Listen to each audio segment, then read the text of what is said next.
امام اہل سنت اعلی حضرت بریلوی نے بھی یہی کام کیا کہ انہوں نے سرکار اور اللہ کی بارگاہ میں آنے والے ہر اعتراض اور سوال پر نہ کہا. کسی نے علم پر سوال کیا، اعلی حضرت نے کہا نہ یہ نہیں ہو سکتا. کسی نے حضور پاک کی عظمت پر بات کی، فرمایا نہیں ہو سکتا. کسی نے سرکار کو اپنے بڑے بھائی جیسا کہا تو آپ نے اس کے خلاف میدان میں ایسے نکلے کہ پوری دنیا میں اسے ننگا کر کے رکھ دیا. آپ کو اس بات کا پتہ ہے؟ کسی طبقہ کے بہت بڑے ان کے، وہ پتہ نہیں کیا ہوگا، شیخ الہند ہوگا، کیا ہوگا اپنی سطح پہ، قاسم العلوم ہوگا، قاسم الخیرات ہوگا ان کا، مگر وہ کیسا قاسم ہے جو کہہ رہا ہے حضور پاک کی عزت کرو، بڑے بھائی کی سی اس سے بھی کم کرو. تو سرکار نے، امام اعلی حضرت نے فرمایا کہ کس کی بات کر رہے ہو؟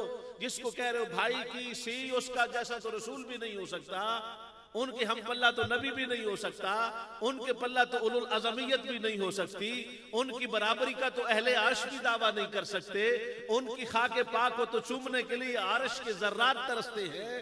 جن کی خاک پاک کو چھونے اور چومنے کے لیے عرش کے ذرے ترستے ہوں، اسے کہتے ہو بھائی کی سی تعظیم کرو. اس لیے کہا سب سے اولا والا ہمارا نبی، سب سے پالا والا ہمارا نبی. کون دیتا ہے دینے کو منہ چاہیے، دینے والا ہے سچا ہمارا نبی. اسی بنیاد پر اعلی حضرت نے مخالفت رسالت پر، مخالفت توحید پر، ان اٹھنے والے اعتراض کے سامنے کھڑے ہو کر اتنی نا کی کہ مجدد بن گئے. کیا بن گئے؟ یہ بڑا پیارا لفظ ہے، آپ نے توجہ نہیں فرمائی.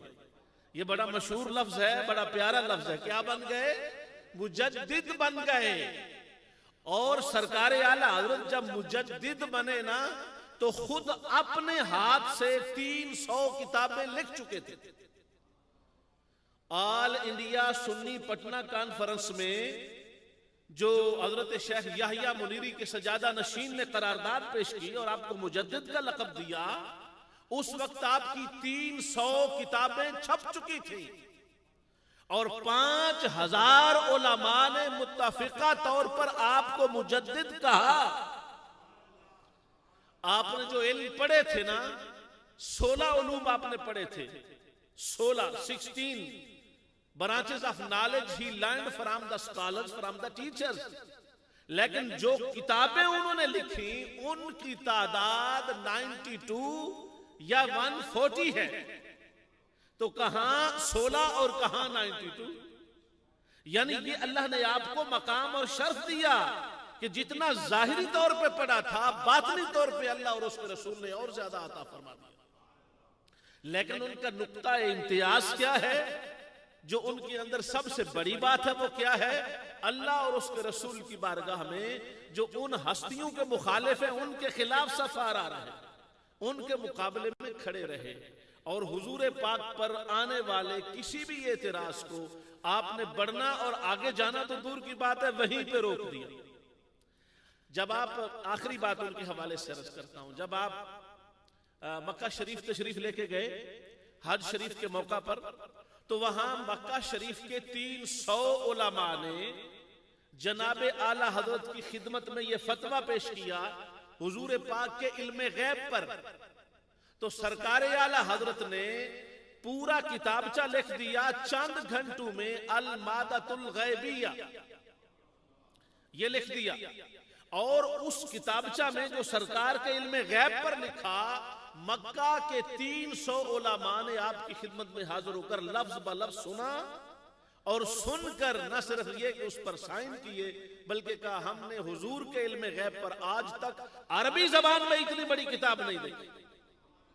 تو آپ اندازہ فرما سکتے ہیں عرب لوگ جو عربی بولتے ہیں، ان عربی بولنے والوں کا ایک غیر عربی کی لکھی ہوئی عربی کتاب کو پڑھنا اور لفظ بلفظ پڑھنا اور سننا اور پھر اس پر مہر تصدیق ثبت کرنا. شیخ مقداد نے جب آپ کی بارگاہ میں اس کتاب کا حوالہ پیش کیا تو کہا حضور مجھے بھی وہ کتاب سنائیں. تو حضرت امام اہل سنت نے وہ کتاب علم غیب پر پڑھ پڑھ کے سنائی، لکھ لکھ کے سنائی، اور وہ سن رہے تھے اور ادھر سے آنکھوں سے آنسو کی جھڑی لگی تھی. انہوں نے فرمایا احمد رضا تم نے کتاب بڑی پیاری لکھی ہے، علم غیب پر گفتگو کی ہے، مگر حضور کے علم غیب میں سے جو 5 علم غیب ہے خاص، قیامت کا علم، ماں کے پیٹ میں کیا ہے، کل کیا ہوگا، بارش کب ہوگی، ان علوم کا ذکر نہیں کیا۔ تو سرکار اعلیٰ حضرت نے اسی وقت ان 5 موضوعات کو کتاب میں شامل کیا اور 2 گھنٹے میں اس عربی عبارت کو مکمل فرما دیا۔ اور آج پوری دنیا کے سامنے جو سرکار بریلی کا نام ہے وہ اس وجہ سے ہے کہ انہوں نے عقیدے پر کام کیا، عقیدے کا تحفظ فرمایا۔ اور آپ کے لیے مبارک بات یہ ہے کہ آپ خالی پروگرام نہیں کرتے ہیں، اجتماع نہیں کرتے ہیں، کانفرنس نہیں کرتے ہیں، بلکہ اس کانفرنس میں عقیدے پر بات کرتے ہیں آپ کے شیخ محترم، اور اس بات کا پرچار کرتے ہیں، لوگوں تک پہنچاتے ہیں اور لوگوں تک اس بات کو پھیلاتے ہیں، اور اس عقیدے کی پختگی سے ہی اسلام کا نور خاص میسر آتا ہے۔